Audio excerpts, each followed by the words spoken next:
disgruntledduck.com. Hey guys, how are we doing? Thank you again for joining me. It's Rob's Scale Model Workbench. I am Rob. This is my channel. Hope you enjoy it. As always, t-shirt of the day we'll start off with. I've done this before. It's the shark. We do love a shark. Yeah, God's killing machine, so we can't go wrong with that. So it's a little build video today. This is something I never would have built, never would have bought even myself. It was only I was on Instagram and I was going through someone's pictures, and they happened to be building one of these World War Toon tanks. And as soon as my girlfriend saw that, she said, "You have to get one." So this is the guy. Can we see that? It's the World War Toon M4A1 Sherman, the pink version. So we're going to be building this up today for the girlfriend. It's always good to treat them once in a while, and it keeps off your back. So yeah, let's build this guy up, see how it goes, and hopefully we'll have quite a sweet model at the end. So see you on the flip side. So yeah, this is the World War Toon Meng model. So I was going to try and film this video to do something completely different. So you see I'm doing some silliness right now. I'm just showing you what tools I'm using to build this, because there was going to be a completely different purpose from this. But anyway, this is what I used to build. You got the Snickers bar there. White chocolate Snickers is always a must for any serious, especially if you're going to get into a long build. You know, you need that little bit of energy to keep you going throughout the game. You don't want to falter anytime too soon. I use two different knives. I use a pair of the clippers I use are really cheap budget ones, nothing special at all. Now I've got that larger one that I do most of my work with. It's one of those retractable blades, so I can replace that whenever I need to. I do most of the work with that, but this slimmer one I picked up recently. I think they're called X-Acto knives. This one undoes from the base end of it, and that I do any real detail work. But for the majority of the work, I use this more like a Stanley knife sort of blade. So I've got that there. I've also got in the top left corner, really nice guy called Phuket FC. If you check him out on Instagram. So he made me these little holders. He 3D printed these little holders for my Tamiya glues. If you see, this is the good side of the mat. I've got two sides of the mat. This is the filming side, the clean side. I've got my little bits of tape on there so I can line up my video camera. But then this is the pretty side. If you see the other side, which no doubt you will if you've seen pictures on Instagram, is the blue side, which is the dirty side, which is the side that I generally make models on. But if you see that side, most of the lines have gone. That's because I've spilt everything on it.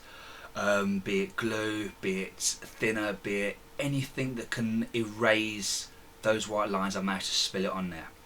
So, and I've also I've wasted so much money on glue, basically, because I just knocked the stuff over. I mean, Jesus, the other day, I'm having one now, I'm having a Bacardi and lime. But the other day I knocked a whole glass of Bacardi and lime into my lap while I was making a video, which was an absolute flaming nightmare. So anyway, I'm just showing you right now, this is a really cute kit. It goes together really nicely. It's really neat out of the box. Now, what did surprise me was it was a little bit more complex than I expected. Because when I first saw this, the whole look of this kit, I thought it was going to be a child's kit, to be honest, something really simple, like those kind of quick build kits. I was totally wrong. When you start to see the brackets that go around the headlamps and that, you see this is actually a serious kit. You know, you've actually got to have a certain amount of skill to be able to put this together. But anyway, so yeah, that was my point. This guy made me these little holders for the glues. A really nice guy. Check him out, Phuket FC on Instagram. So that's basically what I use most of the time. I've got three glues. I've got a Tamiya Extra Thin, I've got the Tamiya Extra Thin Quick Drying. I also use the Humbrol Poly Cement. So basically I've done most of the build now. My girlfriend was bitch moaning at me, but this is for her, of course. why is it taking so long? Why is it taking so long? And I was like, well, I've got to weather the guy, do you know? And she's like, no, I don't want it weathered, I don't want it weathered. I'm like, no, it needs, you know, a bit of character, it needs a bit of definition. Because, I mean, she's used to me making military tanks and stuff like that, so for her idea, it's going to look like it's battle damage, it's going to look really rough. And she didn't want that. I was like, no, we're just going to do some low lights, some highlights, we're going to give it a nice little wash, right on cue.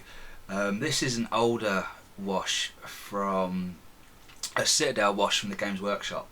Really good stuff. I don't know what they're doing now, I just know I picked this up probably about 10 years ago, maybe, somewhere around that time when I started getting back into minis. But this is perfect for this. It's red wash, just a slap over the top. So with this guy, we've sanded it down, filled any gaps we needed. We've given it a pink, I don't know what it is, I don't know what X colour it is, but it's a Tamiya pink gloss. We glossed it over, we give it a coat of varnish, we've stuck on the decals, a little bit of decal softener on there. I haven't varnished it a second time, I've gone straight in. Right, so now we've done those low lights, we've got that wash on there. So now it's just dry brushing. Now I've had this brush, wow, yeah, 10 or 12 years must be, yeah, easily 10 or 12 years I've had this little dry brush. It is army painted dry brush. So I just want to say that video is not speeded up at all, that's exactly the speed I'm working at. I really love dry brushing, I just think it just makes the model pop so quickly. I just love it. I think that's one of the best techniques we have. I mean, look at it straight away, it's leveled up so quickly. So yeah, I mean, what I was saying earlier, yeah, the reason I built this is an awesome guy, his name's the Ginger Painter. He does some amazing miniatures. He also does some amazing cars in I want to say 1/43 scale. It's a scale that's a little bit too small for my liking. I mean, the detail he gets in there, that's amazing. We bonded over Back to the Future cars. He was building a set of Back to the Future cars and we got chatting over that. Really lovely guy. I'm going to put a link up, check out his Instagram. Also, he's got a YouTube channel, so check that guy out. He's really sweet. But yeah, he posted a picture, he's building one of these. And my missus just said, what was that? What's that? It's like, oh, they make a pink tank. She's like, you need to buy it. And I was like, well, you told me not to buy any more models. She's like, no, you can buy that one. I was like, yeah, well, there you go then. So yeah, I like, for some stuff I use a glove, but for a lot of stuff I don't like to. I like to feel the paint on my hands. So that's the finished guy. That's it. That looks.